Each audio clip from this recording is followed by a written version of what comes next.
Hello, everyone, and welcome to this session. We are just waiting as people continue to join us, and that's how we'll start the session together with the two lovely mascots in just a minute or two.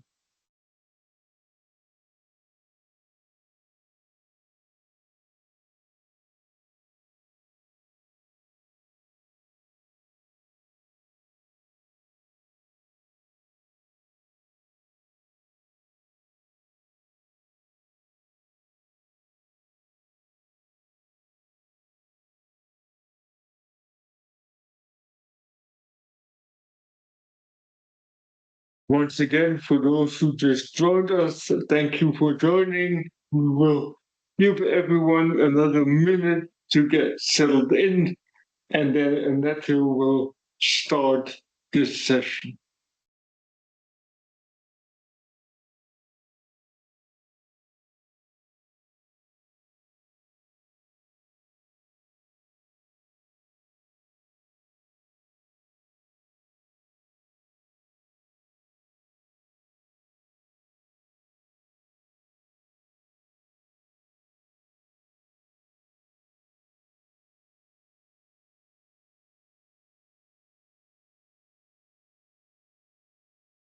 Okay, and at the 2 minutes past the hour, I Yeah. think we're to you and ready to go.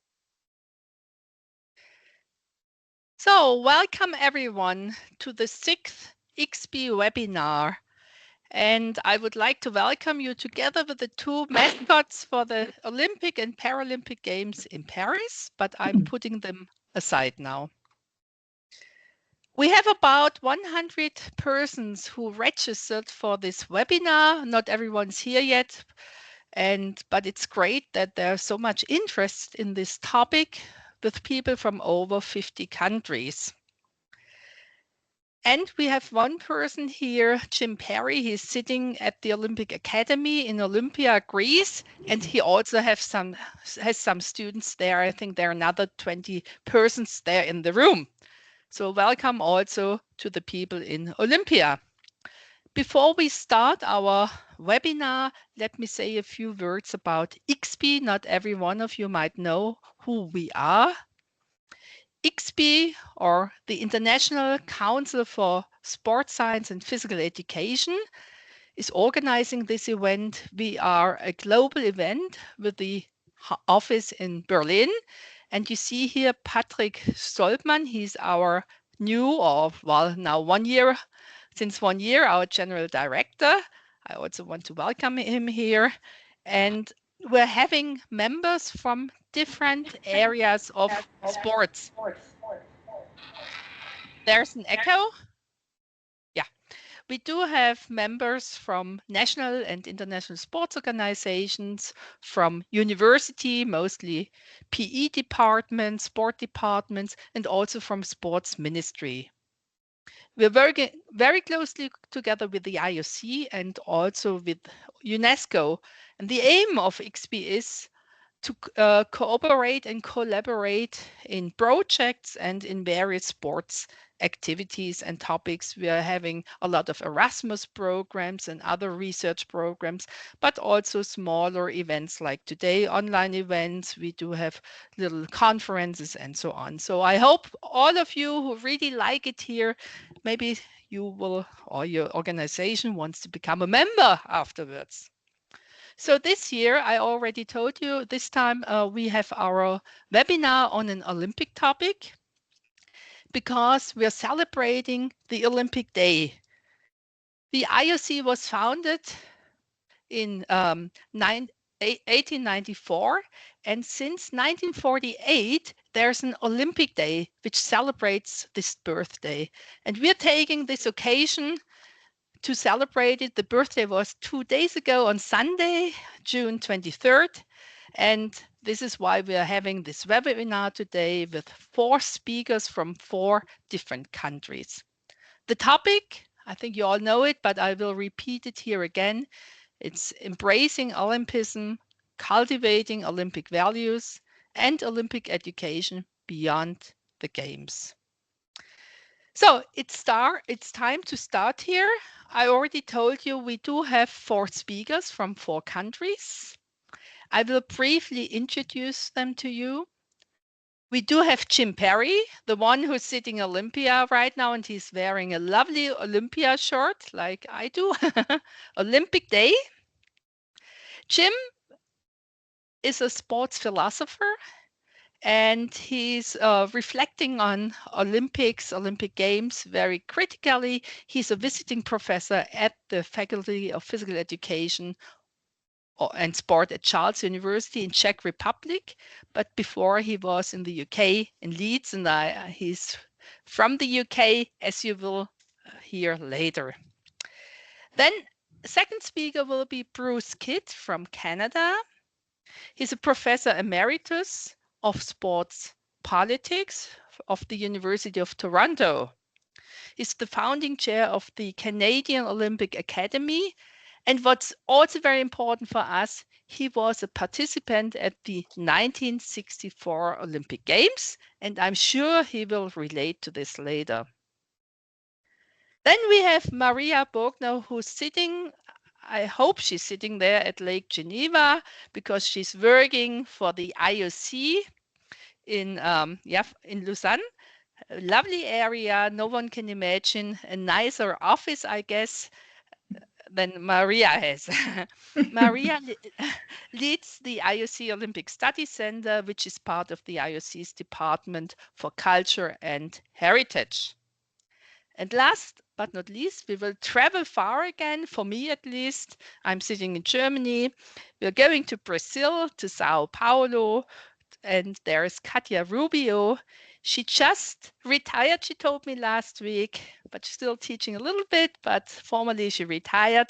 She's a sports psychologist at the University of Sao Paulo, editor of Olympianos, it's a journal of Olympic studies, and she's very much dedicated to research all Brazilian Olympic athletes. It's a huge project, and everyone who visits her office, you see thousands or hundreds of names there of Brazilian athletes who participated in the Olympics.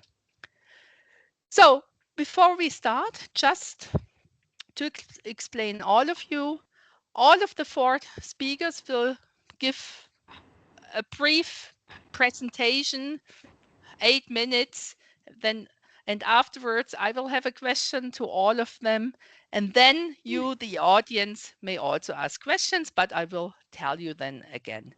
So we will start with Jim Perry, and we're looking forward to listen to your statements.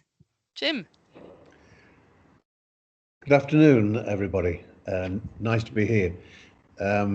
As you already know, I'm here at the International Olympic Academy premises in ancient Olympia, and I'm with colleagues who are teaching on the MAISY program, the Master of Arts in Sport Ethics and Integrity. And we have 2 years cohorts, which is 51 students, and 17 associated PhD students, and I guess altogether 10 or 12 staff. So altogether here in Olympia, we are 75 or maybe more people studying sports ethics. I think it must be the highest concentration of sports ethicists ever seen in the universe. So we're all having a really good time here. So I've been asked to talk a little about the Olympic values. And it's difficult to do this. For one thing, it seems to suppose that we know what they are. And I prefer to think that it's a work in progress, and that this needs working out, and that each generation needs to work it out for itself anyway, because this is not something that's going to stand still forever. That's the first thing.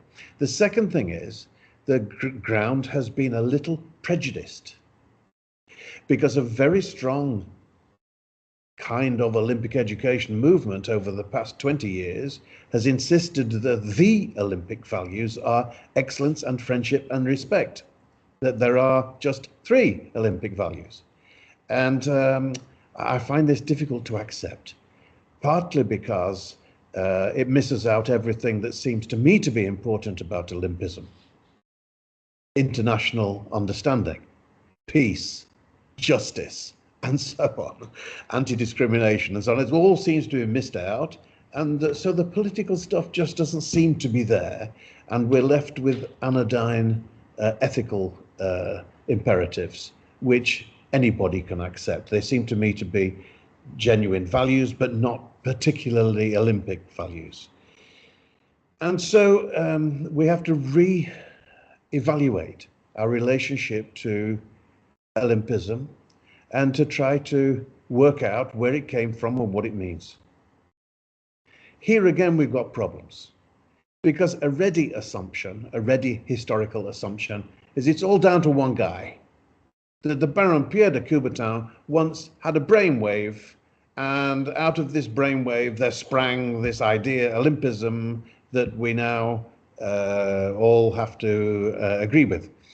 I don't think it worked like that at all. I think what happened was a more social, cultural, political, economic set of events which produced a kind of physical activity that had not been seen for a while and was in any case a new instantiation of it. So, middle of the 19th century, a whole host of movements in economics, politics and culture produced what we call modern sport.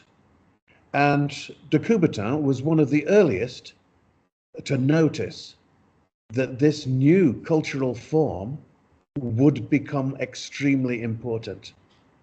And I mean, who in the late 19th century thought that sport would become what it is today?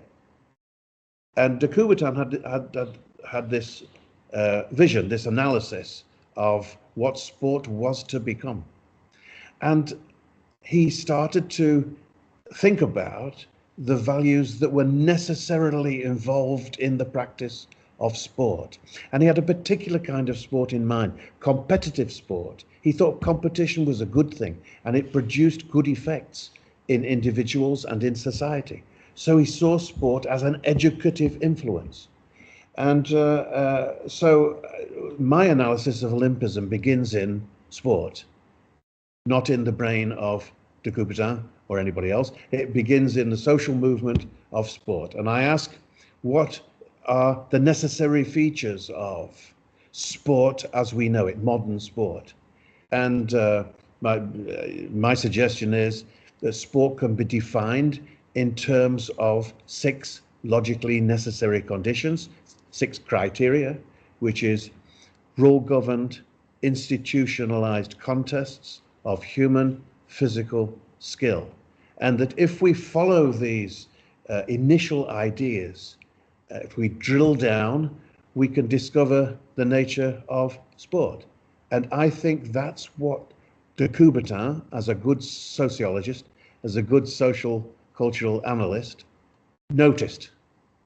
And so the values that he reported on are the values that he found emerging in social movements related to the development of modern sport.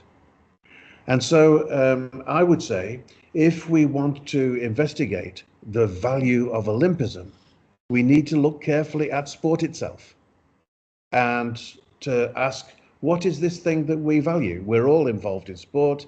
We all value sport. Well, how does this thing work? And how does it transmit itself from generation to generation? And what good can it do for individuals as education and for society as social development? And one of the authors that I've very much enjoyed reading over the years is your next speaker. Bruce Kidd was the first person I ever read who argued in favor of athlete rights. It seems a very strange thing to report 24 years into the 21st century that somebody in the 1980s had actually thought to write about athlete rights, but Bruce Kidd did. Over to you, Bruce.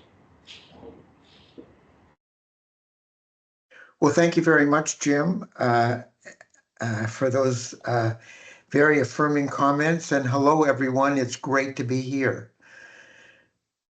For me, one of the modern Olympic movement's most fervent hopes is that international sport will enhance intercultural understanding, that in the process of playing together, the peoples of the world will learn better to understand each other, and as a result, less frequently resort to the use of force to settle conflicts. I experienced this ideal firsthand at the 1964 Olympics in Tokyo, and I briefly want to talk about the way that I experienced that ideal. The 1964 Olympics transformed my life. It's not the usual story of life-changing athletic triumph because I didn't come close to winning my races. While I was one of the favorites for the men's 10K in athletics, others I had previously beaten took the medals and I finished poorly. I would have thought my life was over, except for the consolation and encouragement of other competitors who assured me that I still had worth as a person and as an athlete would live to triumph another day. What Tokyo did is turn me into a committed internationalist and steer me towards a career as a social scientist with the ambition to study and intervene in sport and to conduct Olympic education.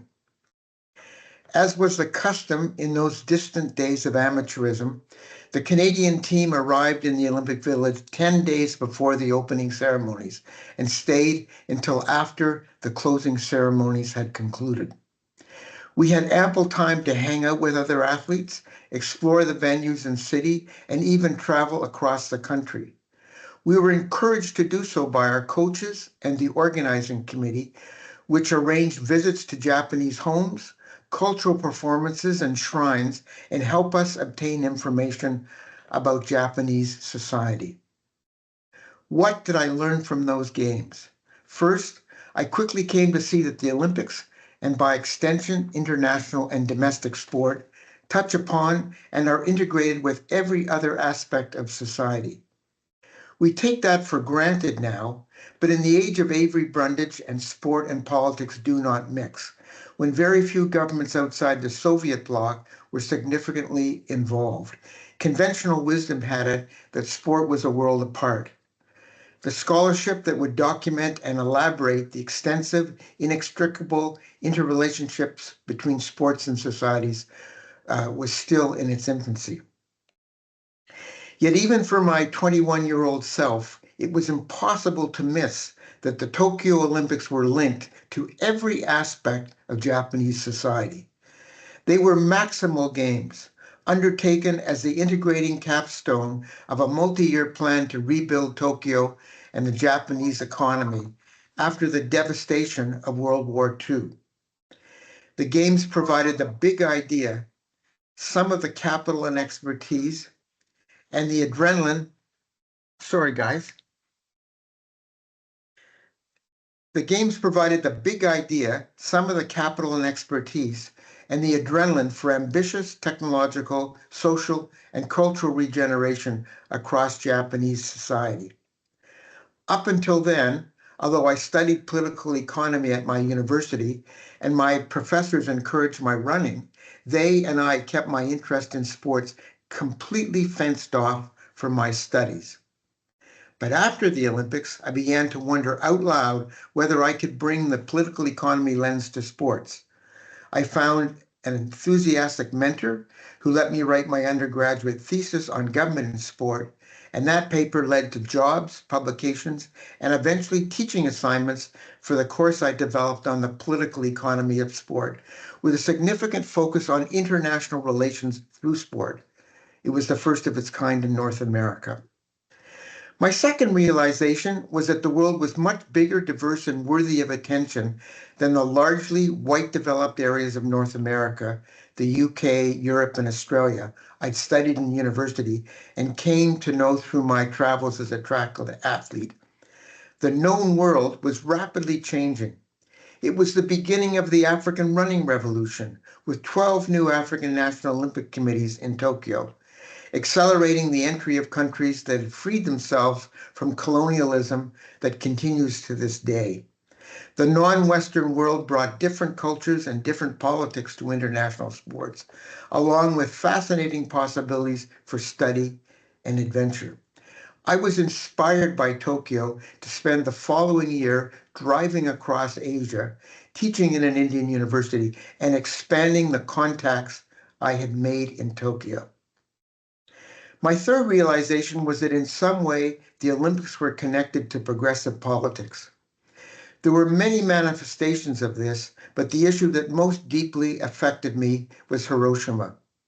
I was already a supporter of nuclear disarmament, but my experience in Tokyo gave it emotional immediacy. It was the arrival of the Olympic torch during the opening ceremonies that brought home how fervently the Japanese organizers linked Olympic sport to peace. And as I tell this story, I still have to stop myself from tearing up. Assembled on the infield, we all waited for a celebrated athlete to enter the stadium to light the cauldron, in the tradition of Paavo Nurmi in Helsinki or Ron Clark in Melbourne. But it was an everyman, 19-year-old Yoshinori Sakai, who'd been born in Hiroshima on August 6, 1945, the very day the atom bomb was dropped on that city. After he circled us on the track, ran up the stairs, and lit the cauldron, he stood erect with the torch in the air, a human emblem of resilience and never again. The following week, I made a pilgrimage to Hiroshima to visit the Memorial Peace Park. Wherever I traveled in Japan, people with no English approached me to bow and say, "No more Hiroshima." It was impossible not to realize that the symbolism of a common humanity fostered through the Olympics is what matters most for most people. I felt proud to be part of an international movement that attempted to contribute to healing, regeneration, and intercultural understanding. After Tokyo, I had no hesitation about linking sport to progressive causes. Today, I worry that few Olympic athletes have such experiences. While intercultural education is conducted through the International and National Olympic Academies, at the Olympics, the idea has increasingly taken a back seat to training and competition. Olympians I know fly into the Olympic City, stay with their own teams, compete, and go home. When organizing committees offer intercultural and cultural opportunities, chefs de mission ban their athletes from attending. The Olympic movement must become much more intentional about intercultural learning, with deliberate investments and intentional research-based methodology, including sessions before, during, and after the Olympics. Otherwise, the Olympic movement is exposed as well-meaning but ineffective. And I look forward to talking with all of you about this further in the discussion. Thank you very much. Thank you very much, Bruce. And Maria is next. Thank you very much. This is a difficult two speakers to beat, but luckily my topic is on a completely different one. But first of all, thank you very much for having me on this panel. Thank you to Patrick and to Annette for inviting me. I feel really honored to speak beside such renowned scholars. So my greetings to Jim, Bruce, Katja, and all of you from Olympic Capital.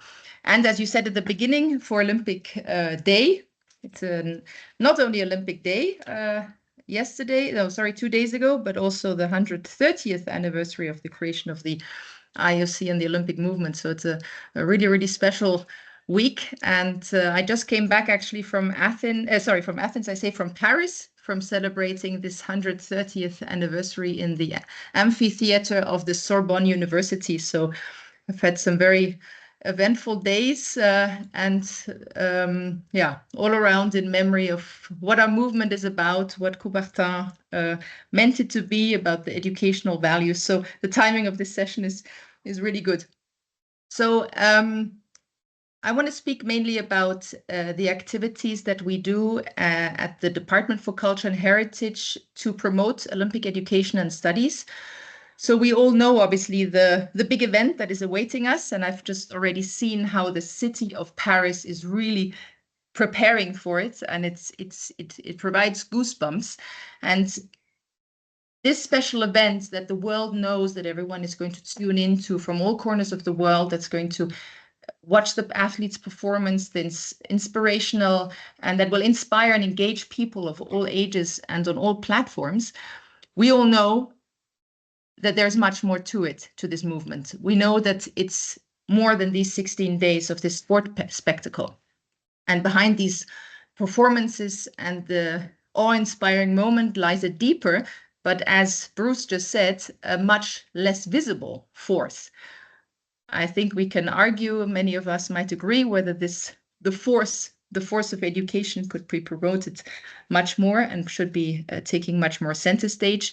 But it was this visible, this force of education that did lie at the heart of Pierre de Coubertin's vision for the Olympic movement, that besides creating the Olympic Games, he spent much time in dedicating to creating and promoting this educational value of sport and underlining this educational mission of the Olympic movement.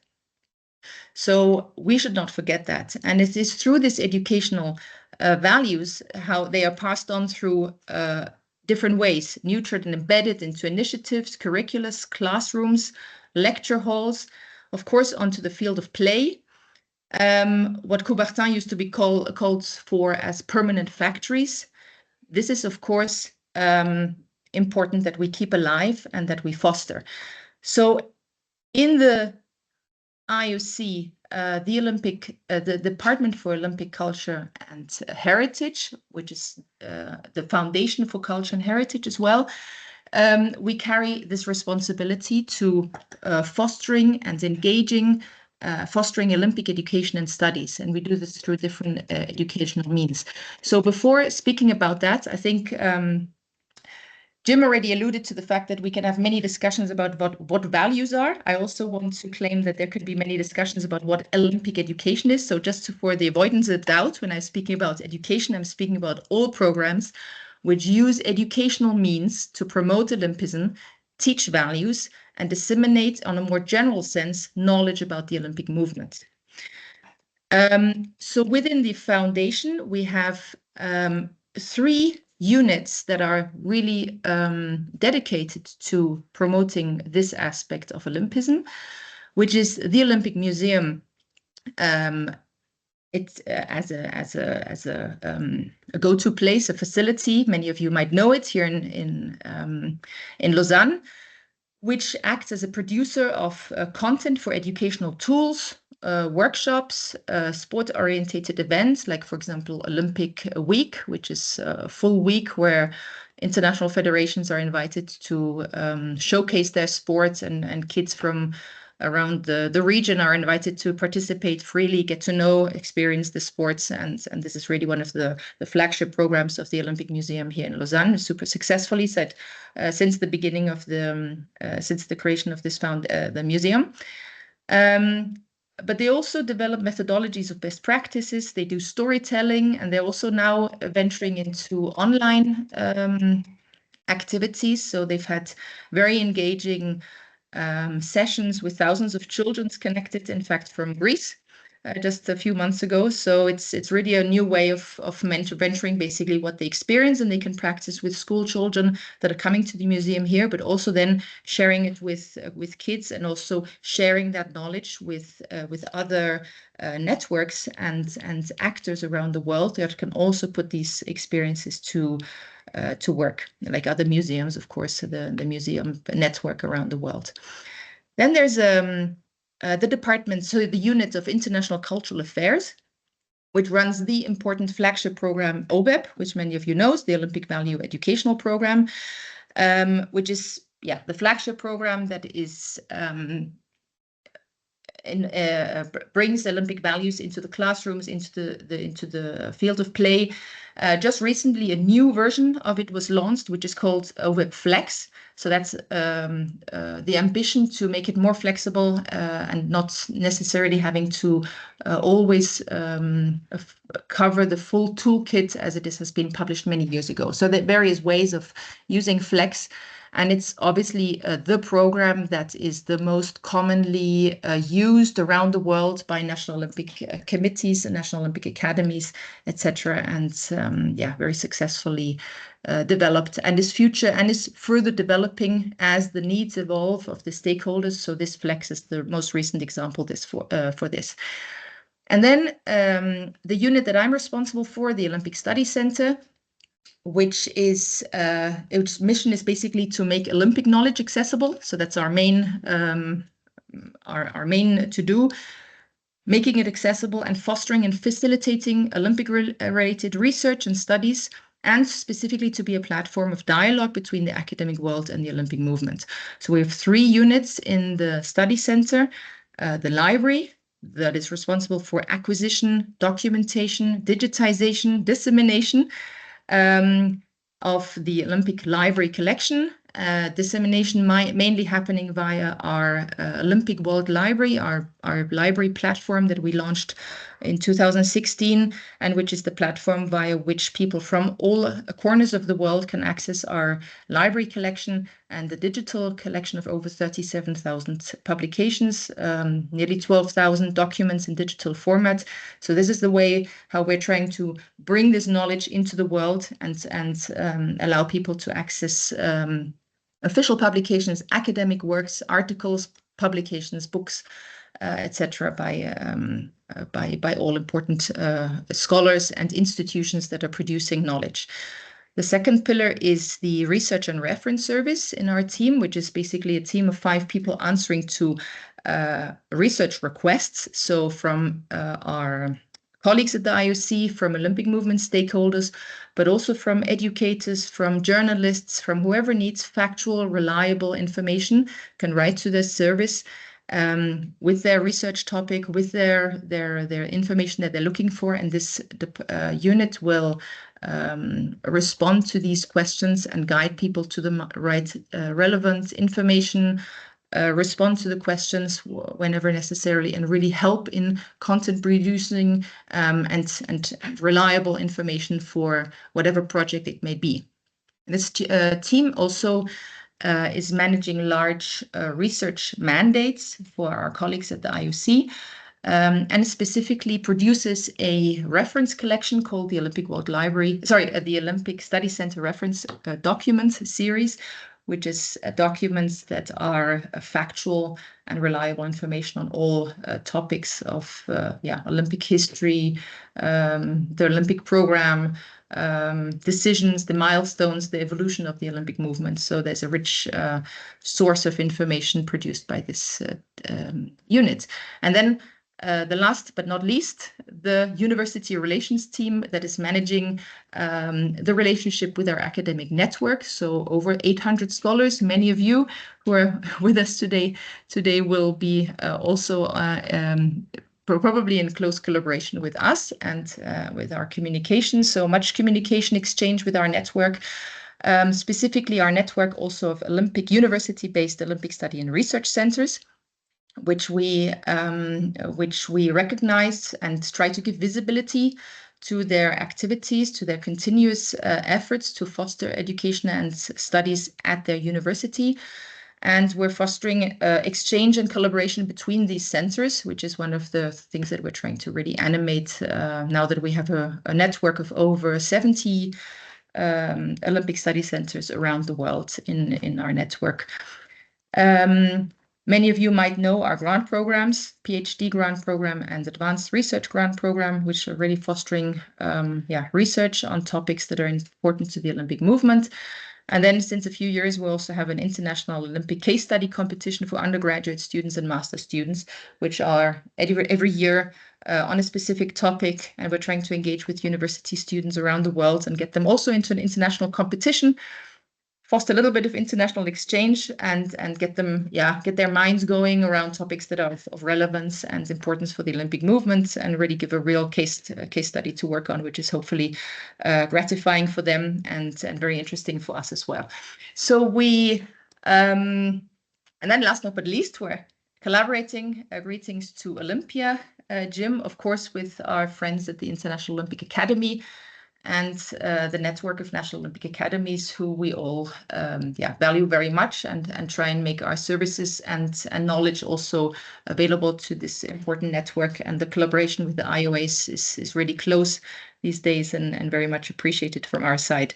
So that's a short recap of what we do. Sorry if I went over my 8 minutes, but I hope it's interesting. And thank you again for giving me this opportunity. Happy to answer any questions. Thank you very much, Maria. So we now have a good insight, and Katja can continue and tell us a little bit more about the Olympic Study Centers in Brazil. Okay, thank you very much. Good morning from São Paulo. It's a pleasure to collaborate in this discussion. And it's interesting listening you before me, because I can remember who the Olympic studies starts in Brazil. And it's in the last century, of course, but in the end of the last century. And the Olympic Study Centers developed in different universities in Brazil. Brazil is like a continent, and we have public universities around the country. And I remember when I listened the first time about Olympic studies, and I was in Barcelona doing my postdoctoral, and say, oh, come on, what happens? Olympic studies, what's that? And when I come back to Brazil, I got the opportunity to meet this person, and we tried to organize a movement in Brazil to put these people in contact with others. And then we promote different forums, Olympic forums, with Professor Lamartine, Professor Mesquita, Roberto Mesquita, and other person. And we start a movement without to know that Brazil would be an Olympic country in 2016. And we developed different strategies to develop Olympic education. And in the beginning, our focus were the children. And we start to develop programs, Olympic education programs in the schools. And we observed that the culture, Brazil has different cultures and develop different sportive cultures too. And me, in a specific, started to understand the Olympics and the sports through the athlete's lens, because I understood in the past the sports without athletes is just an abstraction. Athletes are the reason of sports exists. And I dedicate my career to understand who are the Olympic athletes in Brazil, of course. And in the last 23 years, I dedicate my career to listen these women and men about their experience in Olympics. And listen, Bruce, I remember many different narratives about the impact of this experience in their lives, and after the career, who they use this experience to promote education to sports, or education to Olympism. Because I think when we talk about Olympic education, we need to promote education to children, to youth, to adults, but we need to promote Olympic education to athletes. Because when we use the expression, the athletes as role model to the Olympic movement, athletes in general needs to know what means the athlete as role model, because athletes are human person. Athletes is social people, and they are athletes too. During this year, I could listen more than 1,000 athletes in different generations in Brazil. And it's incredible to understand the changes in the Olympic movement and how athletes answer to these inputs. And now I know what the impact of these narratives in my career as teacher, as research, because it's not an official perspective, it's a personal perspective with all the impacts of the culture and the society in this person. And we promote many different actions in schools and universities, and listen these histories permitted us to invite these athletes as a co-organizer to this experience. Now we can invite different Olympic athletes to go with us in the schools, in the universities, participate on conferences and symposiums, changing this role as just as athlete, but as collaborator within the Olympic spirit. I think the Olympic education is much more than a theory, but is an utopia. And we need utopia nowadays to promote education in general. And the values, the Olympic values, can collaborate to develop this utopia. The sports nowadays is not the same the sports in the past. The new generation have an expectation to the sports and the Olympics with this point of view. We are in the 21st century with a different generation than the past century. And know these histories, know these narratives, with the live this experience is much more important nowadays than a theory about Olympic education.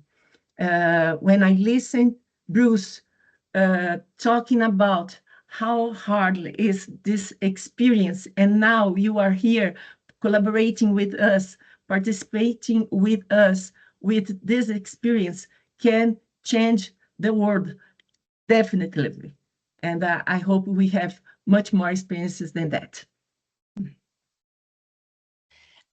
Thank you very much, all of you, for your first input. So I will just do the same round again. Jim, a question to you. You talked about values of sports, competitive sports, and also about Olympic sports. I had another Olympic event yesterday, and I had a sports philosopher there, Karin Volkwein, maybe you know her from the US, and she discussed with us the values of Olympic sports, and she said, on this, these values, on these Western values, yeah. What about Eastern values? How are other values included in our sport? Don't we all want to? Isn't the Olympic sport something that was invented by a French pedagogue, educator, but until today, it's very much dominated by Western sports, maybe, and its values. Well, I don't think it matters where the sports come from. What matters is whether they're sports or not. So the first thing is, are they going to be Olympic sports? So if you want to talk about Eastern philosophy and Eastern values, you might be talking about different kinds of physical activities, yoga, for example, and it's difficult to see how they might be called sports in the sense of modern Olympic sports. So if Eastern sports are to be brought into the fold, and I think they should be, or not just Eastern, world sports, it's firstly on the basis that they're actually sports. So take judo. Judo was one of the first new entrants to the Olympic Games.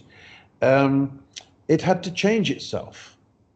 Had to change itself from being a martial way or a martial path, and it had to make itself a martial sport. And until it's a martial sport, it can't be part of the Olympics. Same true with kendo. Big discussion in Japan at the moment about the nature of kendo.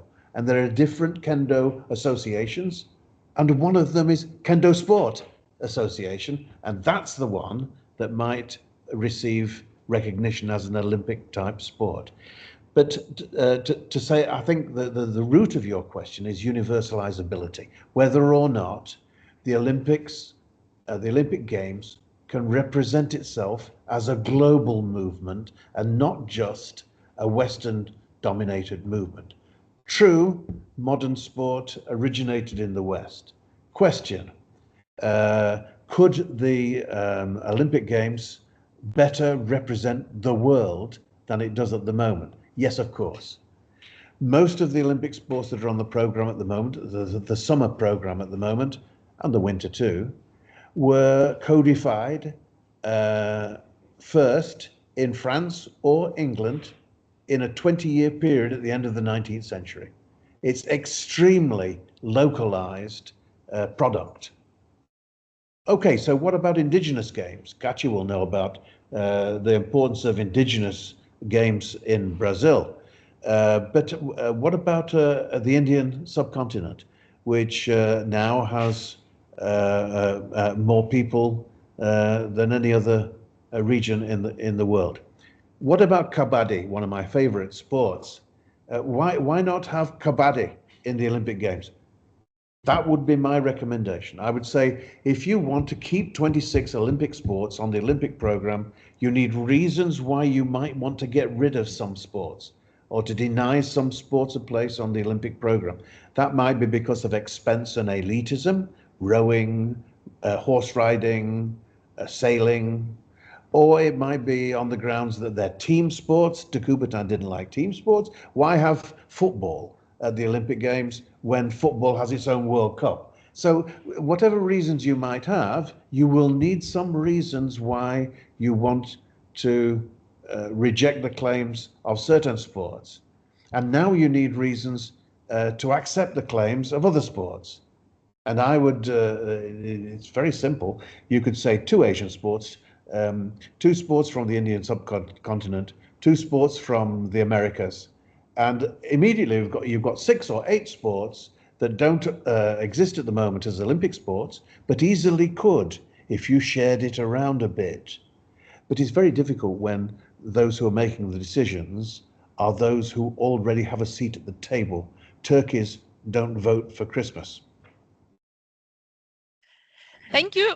I think we could continue the discussion here, but let's keep it open for later. Bruce, peace is one of your key words when you talk about the Olympics and intercultural relations and so on.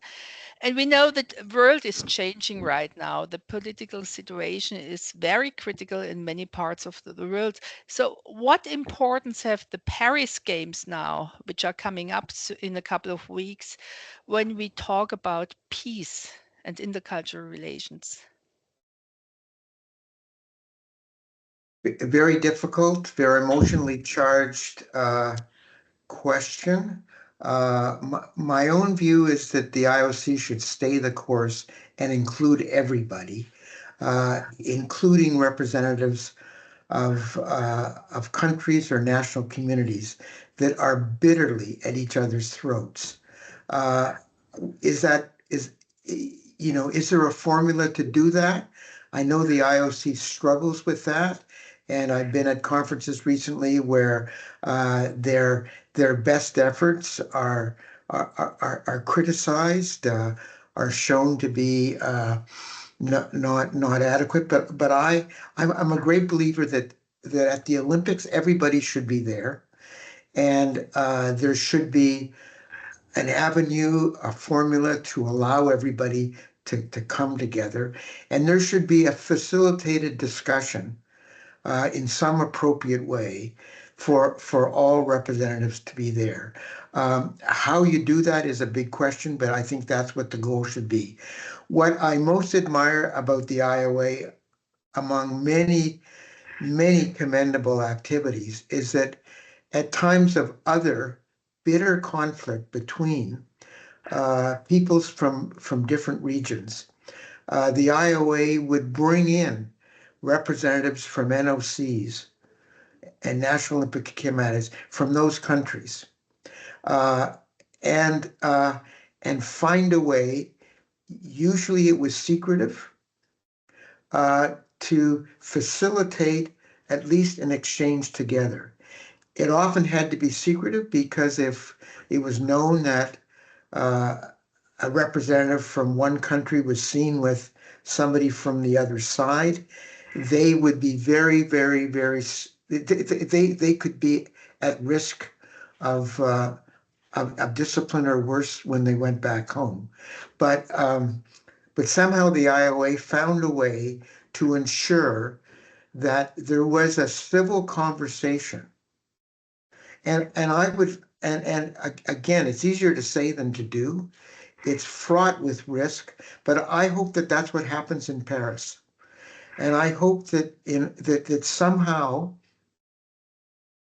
and it's going to take a much wider team. It should. I mean, I see the Olympic Village as a place where this can occur, and I would like to see that occur. What used to be part of the tradition, and a lot more recently than the games that I talked about today, is that there were athletes' meetings conducted by the Athletes Commission, whereby there'd be an agenda, but there'd be also an open-ended call for agenda items, where athletes and other Olympians who had it could go and talk about what really mattered, including what was happening in the world at that time. And because I was lucky enough to be able to go to some of those meetings, I can tell you they were some of the most moving and memorable, meetings in my life, where people in the sort of sanctity of the Olympic Village got to talk to other athletes about what they really, really felt about. And I think that instead of borrowing athletes from aggressor nations, there should be a facilitated discussion like that, if possible, in Paris. It may not lead to a breakthrough in any of these matters, but it would at least bring the sports community. It would affirm the importance of the sports community of providing an avenue of a peaceful dialogue and hopefully understanding, because before you can solve a conflict, there's got to be respect and understanding. Maybe I may be too naive. Katia talked about utopias, but I still believe fervently in that utopia. And this is what we need, I think, people like you. Maria, listening to you, you're working, you have so much different areas where you work in, and it seems like your work, the Olympic Studies Center, is the heart of the Olympic movement somehow, or the IOC, I would say, and especially when one deals about with Olympic values and Olympic education. And the library, the online library, and everything else you have there is marvelous. We use it a lot in academia for teaching and also research in our students. So I have one question for you. In your daily work, what are your biggest challenges? I think it's probably hard that everyone listens to you, and also maybe find that you get all the money you need for everything. But what are your biggest challenges? That's a difficult question. So I wouldn't say I'm at the heart of the IOC, but we're on the pulse. That's how I like to express it. Okay. We're on the pulse of what goes on, because we're of course permanently watching very closely, all the developments, all the new publications the IOC is bringing out, and then we're trying to organize also sessions to bring this knowledge then to our stakeholders. So we do sessions like you are doing as well, actually, a little bit also for our academic community, because we want to ensure that all the reforms and strategies of the IOC are well known. So the on the pulse is a good expression. The biggest challenges, that's a very interesting question. So for the listeners, I was not aware of this question in advance. So it's not something that I'm pretending to think about. Let me think about that. No, I think that challenge and exciting at the same time is dealing with, I think, many requests from all corners of the world for different stakeholders, because we're basically a service department also for the IOC. So we're dealing with many very ad hoc, urgent, highly important topics that are enriching the policy making, the decision making of the IOC, preparation for EB meetings, but also for other political events. So we're sharing important instances. So that's, I think, a challenge. But also, just as importantly, I think the challenge of serving all those actors in the world that are engaged in Olympic education and studies, which have all the weight on their shoulders. So we can only facilitate, we can only support, but we understand the work is also obviously done in the world. So but to cut it short, I think the biggest challenge is what I'm probably alluded to at the beginning of my brief speech, is to make internal colleagues also, keep them reminded of this educational humanistic mission that our movement is about, and that in all dynamics, in all developments, in all innovations towards new games, new priorities, that this is upheld, because I strongly believe that this is what gives the deep roots to our movement. This is what gives us credibility. This is what our partners also look for in the grand sense of purpose. What is the purpose of our movement? And I think that it's a big effort, and it's an ongoing effort to keep this in the mind of an organization and administration that is also growing hugely, very fast, and which has many priorities, many urgencies to deal with, to keep this focus in mind. So this is basically the I would say an ongoing challenge, but we're on it. We have I think a good relationship and a good positioning, a good visibility in the IOC, and many of our colleagues rely on us also for providing them with information. So it's very, very rewarding in that sense as well. Thank you.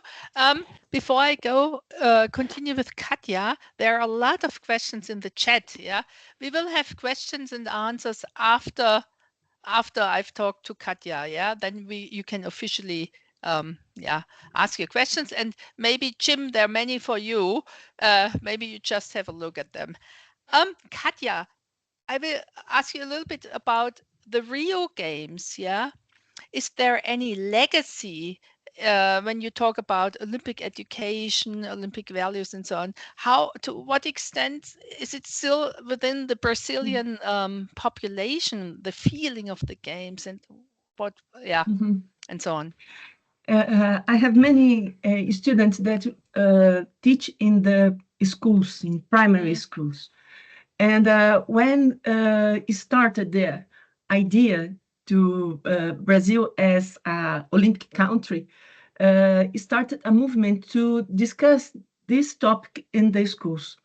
And we didn't have a specific material to work with this subject.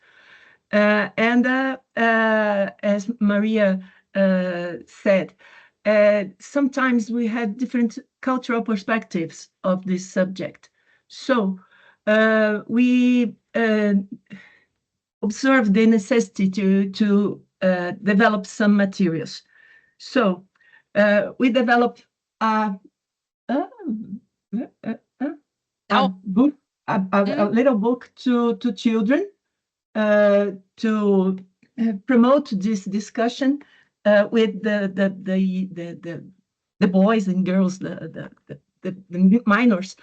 And it's incredible how they are sensible to this topic. But we need to remember that Brazil is a soccer country. So we need to change the idea of sports like this unique way of discussing sports. And we open mind of the children to watching the sports on TV and understand what represents this cultural perspective.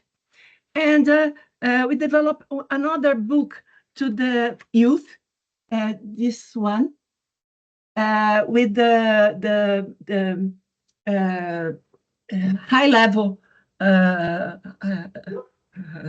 school, because this generation had opportunity and elements to discuss values in this big discussion.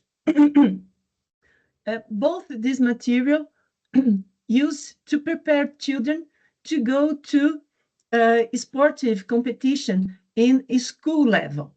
And it is very interesting to observe. We had some publications about this experience because we use this material with the teacher and children. And when children went to the competitions, they have a perspective and elements to understand the competition more than the podium. But what represents to meet with other children from other states, other cities, and have a big celebration. And I think understand the Olympic Games as a celebration and not as a competition change minds.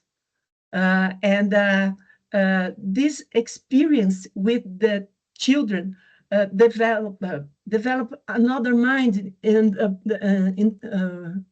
among the professors and the teachers.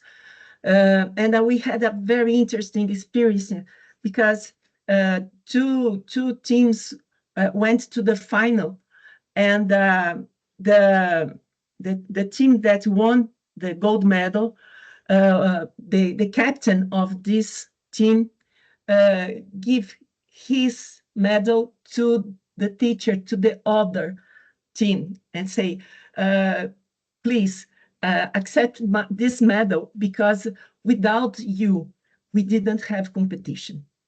For me, is the best moment of these years. I worked with this education department of municipality, São Paulo municipality, from 12 years. And I could see the student became professor, became teacher with this experience as a student. And I'm certain that this teacher now could collaborate and to develop Olympic education and Olympic values with this new generation of students. And I don't know if they can become Olympic athlete, but I know that experience can change their lives. Okay, thank you, Katja. So now it's the time for the audience to ask questions, and Barbara from the XP team, she will look. So everyone who has a question, please raise your hand. We have about 10 minutes left, and if you ask your question, please turn on your video.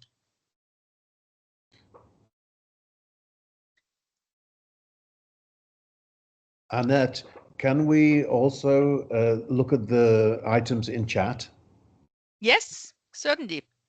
I can deal with 2 or 3 of them very quickly, I Yes, think. yes, do it. Yeah.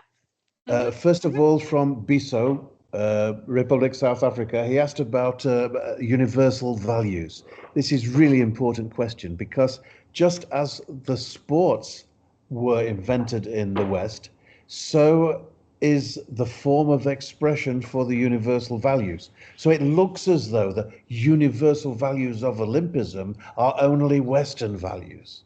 This is false. There are universal ethical values, but they're expressed in Western terms. That's true. But take, for example, concepts that might come from, say, Southern Africa, and think of the concept of Ubuntu. For me, that's as good a universal ethical principle as any other universal ethical principle. And if such ideas could be incorporated into the expression of universalistic values in the Olympic Charter, I would be very pleased. So just because these ideas originated in the West doesn't mean they're simply Western ideas. The ideas of freedom, equality, mutual respect, and so on, they're universal ideas. The form of expression might be in the West. That's the first thing for Bisa. Bisa also asks,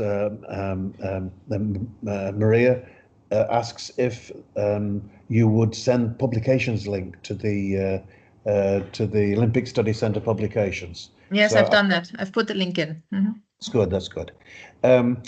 Prof. Monday asks about using Olympism as a tool for, in this case, conflict resolution, but there are many movements which regard sport as a tool for something else, as a tool for development or something. I'm against this form of language because I think if you instrumentalize sport by making it simply a tool in the interest of something else, then you devalue sport. And I would prefer to see sport not as a tool, but as a mode. So Bruce mentioned earlier that sport itself is a mode of peaceful engagement amongst humans. And so sport incorporates the value of conflict resolution rather than being a tool to achieve the external value of conflict resolution. So I think the important values that you point to are those that are to be found within sport itself. And that's what de Coubertin saw, and that's what Olympic education should be aiming for, in my view. Mary Ang asks a question about Youth Olympic Games. I'll just leave that one hanging. And Vanessa asked about Alice Mia. But my answer to Vanessa is yes, you're right. I mean, she's not adequately celebrated. There are 2 reasons for that. One is she won, didn't she? Right, so that was the first thing. And the second thing was, well, once she won, they forgot all about her. And I think she deserves great credit. Thanks, Jim, for answering all these questions. So, Barbara, do we have any questions from the audience? No, not yet. No one raised their hands yet. I would, as Annette mentioned, Here, you just have one. to raise your hand. So we just got someone. Okay, then I'm allowing the camera and the mic. Professor Mondai.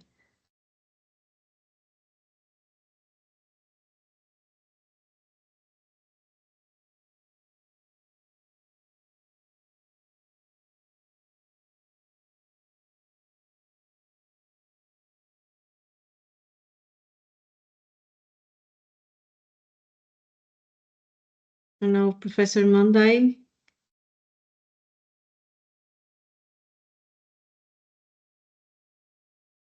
Okay, I would say you can keep Annette. I guess Professor Mondai is having troubles, and it cannot use their camera or their mic to ask the question. So, is there anyone else with a question from the audience, or maybe also from the speakers? Maybe someone wants to add something or ask someone else a question. Okay, I think I'm able to get through now. Thanks so much. Quite interesting. I am Professor Moses Monday Omoni Moses. I'm speaking from Ghana, Kwame Nkrumah University of Science and Technology here in Kumasi. Quite interesting discussion this moment, but I look at Prof. Jim's discussion about seeing Olympics not as a tool but as a model. I appreciate that concept, but I think that the models we talk about is eroding. It's not actually giving the generation we have now an ideal of what Olympics is all about. Rather seeing economic emancipation alone. So how do we now see it as a model that bring about the values, the mindset, the culture, the education for coexistence and peaceful coexistence in the generation we have now? That's my concern. That's my concern. I think it's, if we're seeing it as a model, right, but how it's no longer in the system, it's no longer in the universal world, it's no longer seen as the need for in the younger generation we have. So what do we do in that perspective? Thank you. Who would like to respond to this? Bruce, yeah? Well, thank you very much for that question. While I am discouraged and sometimes pessimistic about the state of the world and the next generation, I should also say I'm very encouraged by them in many ways. And one of the things that I see among outstanding athletes today is their fervent desire to be involved in sport in a way that's socially relevant. And they're striving for that. Some of them are setting up NGOs. Some of them are openly contributing to charity. They're looking to make more than performance meanings from their involvement in sport. They are full-time athletes now for the most part. Their lives revolve entirely around their training, their competition, their therapy, their sports psychology. And for them, for many of them, that has become pretty bleak. And they want to they want to link to values. I think, and I've certainly seen that among the Western Olympic athletes that I've interacted with. I think what we need to do is a better job to inform them about the ambition of the Olympic movement, to cultivate values and education, and then hold up a green light and let them do it. I think, one of the things that is heartbreaking and heartwarming for me is that if you outline the long historical ambition of the Olympic movement to many Olympic athletes today, they will say, "Oh my God, I didn't know that's what the Olympics was about. How do I get involved in that way?" And so while I'm discouraged, I'm also encouraged because they have this ambition or this emotional need to be involved in a system of values and a project to spread those values. Mm-hmm. Okay, we are almost at the end, but I think there are two more questions in the chat. One is for Maria, which you can, I think, write the answer. And then we have a general question by Vanessa. If we all look in the chat, what do you think about the increase in the number of athletes switching countries and so on? I think this is a really difficult question to answer, but maybe someone would like to say something on that. Shall I have a go? I'll have a little go Sure, at this. Jim. Yeah.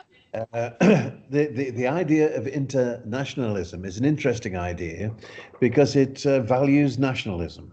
You can't be internationalist unless you're nationalist as well. I mean, internationalism is based on the theory of the nation. Well, that's crumbling as we speak with mass migration movements and people moving for reasons other than economic reasons. I mean, there's economic migration, there's all kinds of migration. And it's not just permanent migration. There's now intercommunication between communities. In Europe, for example, that was unthinkable 1 generation ago, and especially 2 generations ago. Almost everybody I know has people in their family who were not born in England. And this is just becoming normal now. So what does sport do about this when it concentrates upon or celebrates the nation, continues to celebrate the nation? We've got the European Championships, football championships on at the moment. And you look at the number of people who are clearly recent arrivals into certain countries. Sometimes they're recruited just because of their sporting expertise, and sometimes it's the result of family migration and so on. So what are we to make of all this? I don't know. Do you? I mean, this is a developing situation, and the important thing for me about it is not to do with nationalism. The important thing for me is to do with interpersonal relationships within the sport. So if you just take a sport like football, for example, when I was playing many years ago now, there was one black guy playing midfield for Aston Villa, Stan Hard, his name was. He's the only black guy in the first division. There was a guy called Frank Su, who was the only Chinese heritage person playing in the... Nowadays, Chelsea field a team of 11 players from 11 different countries, and none of those countries are British country. And who cares about that? Nobody. If you're a Chelsea fan, you want the 11 best players you can find to be on the pitch, and nobody cares. Now, that's a massive turnaround in social attitudes and anti-racist thinking. Nowadays in football, racism in Premiership, for example, it's almost unthinkable. Of course, there are some idiots in the crowd, of course, but racism in football is almost unthinkable, because what a manager, a coach wants is players. Players. Doesn't care whether they're big or small, fat or thin, doesn't care whether they're blue or pink or white or... I just want players. And for me, this is a huge change in social attitudes in Western Europe, and it's to be welcomed. Okay, I think Bruce, do you have your hand? No, yeah. Yes. Very briefly, to follow on what Jim has just said, I too welcome the way audiences and teams welcome, embrace athletes from all parts of the world. I think that is a very, very encouraging response. But the transfer of athletes from country to country, which the questioner raises, illustrates the tremendous inequality of condition in sporting opportunities around the world. And in football, as you well know, with the huge amounts of money being invested by nations and by oil-rich sheikhs and capitalists, buying up the very best players, accentuates that inequality. And I think that if we're keeping an eye on the ability of the world to to welcome and affirm and admire athletes from every part of the world. We also want to keep an eye on the way in which opportunity is encouraged. I mean, another topic for a webinar would be the effort by Olympic Solidarity and other parts of the Olympic movement to improve conditions. Whether it's Olympism 365, there is growing inequality in sporting opportunity in the world, and that's going to make the achievement of this welcoming stance for others than the very, very best very difficult. Thank you, Bruce. I think these are lovely closing words. Oh, I just saw Katja's hand up. We're already a little bit over time. If you can make it short briefly. Yeah. Little reflection. One of the great challenges of the Olympic movement is to overcome the model of national states from the last century. And if the world of work and sports is work, we need to rethink this model. You cannot punish athletes for political reasons of national states. Okay. So, Katja, we take your final statement, as the closing words. I thank, first of all the speakers, and we could have continued for another hour here, I think. And then I thank all the participants for staying so long here. Thank you very much. I wish you all a nice morning, evening, wherever